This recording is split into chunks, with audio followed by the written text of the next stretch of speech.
बोलिए बागेश्वर बालाजी सरकार की जय। दोस्तों, मैं संतोष गंगेले कर्मयोगी पहुंचा हूं बमीठा चन्नगर और चौरारण के रहने वाले हमारे बीच में शेख मुबारक भाई मुबारक हो, मुबारक जी को मुबारक हो। और हमारे भी राकेश सिंह और रिक्की भैया जो गड़ागंज के हैं। ये दोनों हमारे दाएं और बाएं हैं।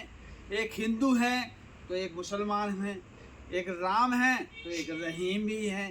तो दोनों हैं, जहाँ भी राम रहीम है। हमारी भारत की संस्कृति, भारत का सनातन धर्म राम रहीम को लेकर चला रहा है। और इसी को लेकर के बागेश्वर बालाजी पीठाधीश्वर पंडित धीरेन्द्र कृष्ण शास्त्री हैं, जो आज विश्व लेवल पर ख्याति प्राप्त हैं। और एक छोटी सी अल्पायु में उन्होंने वो चमत्कार दिखाया जो ये बड़े बड़े शंकराचार्य अभी तक नहीं दिखा पाए थे, कि अपनी शक्ति, अपनी तपस्या, अपना त्याग और अपने बलिदान के दम पर उन्होंने अपनी जन्मभूमि को एक तीर्थ स्थल के धार्मिक स्थल जो विश्व स्तर पर ख्यात किया है, उनके ये बचपन के लंगोटिया यार हैं, साथी है। तो हम सबसे पहले रिक्की भैया आपका स्वागत अभिनंदन करते हैं कि हमें गर्व है कि आप जैसे एक परम सखा बागेश्वर बालाजी के हैं। और एक हमारे मुबारक भाई हैं, ये गुलाब की माला है और इनको तो डबल माला। मैं इनकी दादी जी से मिल चुका हूँ। इनकी दादी जी चौरारण हम गए थे जब महाराज ने पहली कथा करी, वहाँ करी थी जहाँ हनुमान जी का मंदिर है, देवी जी का है। तो हम इन दोनों लोगों से संक्षिप्त चर्चा करेंगे, क्योंकि 23 तारीख को भारत के शीर्ष नेता श्री नरेंद्र मोदी भाई आ रहे हैं और आधारशिला रख रहे हैं। इन लोगों की कितनी खुशी है और ये अपने दोस्त के बारे में, अपने मित्र के बारे में, सखा के बारे में क्या कहना चाहते। भले ही किसी के लिए वो गुरु हो, भले ही किसी के लिए वो देश के शीर्ष नेता हों, संत हों, महात्मा हों, इनके लिए तो बाल सखा हैं। और ये हमारे सुदामा और कृष्ण जैसी दोस्ती इनकी रही है। कैमरामैन से थोड़ा पास में आ जाइए आप, थोड़ा सा हल्का सा। तो सबसे पहले हम रिक्की भी आपसे निवेदन करते हैं, आप अपना परिचय दीजिए थोड़ा सा, और कब से महाराज जी से आपका किस क्लास से किस संबंध के चर्चा हुई। मेरा नाम रिक्की सिंह है और गांव मेरा गधा है, जो आजकल बागेश्वर धाम के नाम से प्रसिद्ध है।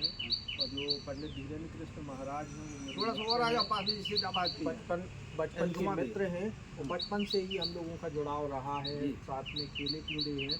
इसके बाद एक घटना ऐसी घटित होती है कि मेरा शेख मुबारक जी से मिलना होता है और शेख मुबारक जी मेरे अच्छे मित्र बन जाते हैं। और ये किसी काम से छतरपुर से वापस लौट रहे थे, बारिश हो रही थी, तो गंज के एक रेस्टोरेंट में हमारा इनका मिलना होता है। इसके बाद में धीरेन्द्र कृष्ण महाराज भी मेरे साथ में थे, तो हमने इनका परिचय करवाया और दोस्ती करवाई। एक संवाद ऐसा छिड़ा जिसके कारण उनके बीच में तनातनी भी हुई। वो तनातनी को ऐसी तनातनी में बदली कि एक अच्छे मित्र के रूप में दोनों लोग हो गए। तो आप क्या साथ में पढ़े हैं भी है? हाँ, अच्छा, हम 2 क्लास आगे थे, वो 2 क्लास पीछे। हमारे साथ 2 साल का अंतर है। वो स्कूल एक ही रहा है।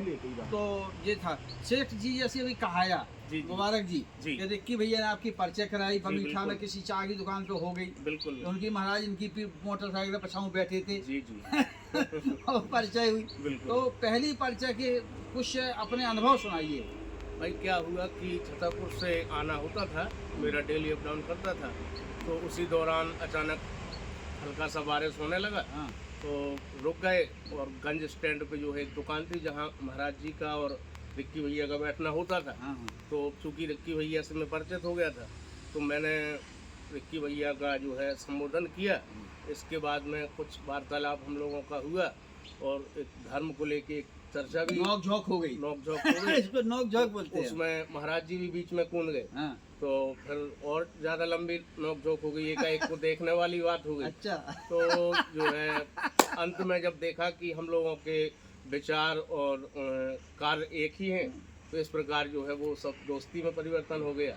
तो आज एक उद्देश्य था कि मानवता जीवित रहे। हाँ, बिल्कुल निश्चित रूप से का काम हो। बिल्कुल। क्योंकि आप एक जाति से मुस्लिम हैं, जो जिस कुल में पैदा हुए, जिस वंश पैदा हुए। जी। तो इस्लाम धर्म में निराकार है अल्लाह, और इसमें भी है हमारे हिंदू धर्म में कि बिन पद चले सुने बिन काना करे बिन कर्म करे बिन दाना।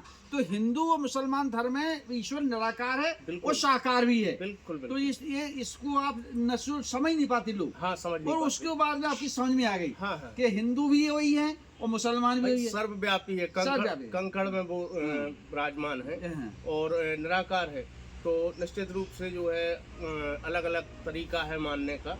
बाकी मैं आपके घर गया था चोरारन, जी। आप तो नहीं मिले थे, आपकी दादी मिली, आपके अब्बा मिले थे। जी जी। हैं? तो ये बताइए, आपके मैंने घर में आपकी दादी तो वो शांत हो गई हैं। हाँ, उनका मिट्टी हो गई है, उनका क्या बोलते पर्दा हो चुका है। बिल्कुल। तो पर्दा होने के पहले उन दादी से मैं मुलाकात और हमने उनके कदम चूम करके उनको प्रणाम किया था, क्योंकि कुरान में लिखा है कि जन्नत माँ के कदमों में होती है।